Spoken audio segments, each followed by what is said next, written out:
We're going to be working with ancient Greece now. We're going to start by looking at how the borders of ancient Greece has changed over time. We have done this with ancient Egypt, which we've learned about so far this year, and ancient China. So now we're going to be focused on ancient Greece. We're going to see how their map shows their border changing from the beginning of time to the greatest influence, and the next page will have what Greece is today. So we're going to go ahead and look at the beginning of time. You're just going to pick a color on your, whatever color you want, doesn't matter. You're going to color in your little box that color. Ancient Greece, when it was started, was very small. It's just a little dot. So it was very, very tiny.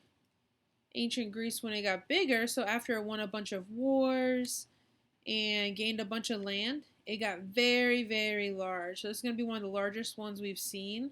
So it's going to go and cover up this area. It's going to cover up this area down here, all the way across, all the way over here. And it's going to go up to here as well. So ancient Greece got very, very large. So they won a lot of wars and a lot of battles and took land from a lot of other people. It took them a long time to do this, but they did get very, very large. Their empire was huge. So they had a lot of power during this time. So this was ancient Greece at its greatest influence. So when they began, they were this little spot. After winning a bunch of wars and gaining more land and more power, they expanded to this much. So they covered up almost this whole area of Europe. Next, we're going to look at where ancient Greece is today. So we know usually it starts off very small, they get really big, and they get a little bit smaller, right? That's how most of our patterns have worked. I'm going to pick color.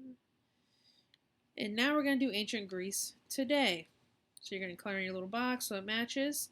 Ancient Greece today is this little area right here. So that is ancient Greece today. So if you were to go visit Greece, it would just be that little area, not the giant area. All these other ones are different countries now because they beat Greece in wars and battles and took land back. So let's go ahead and look at the map one more time.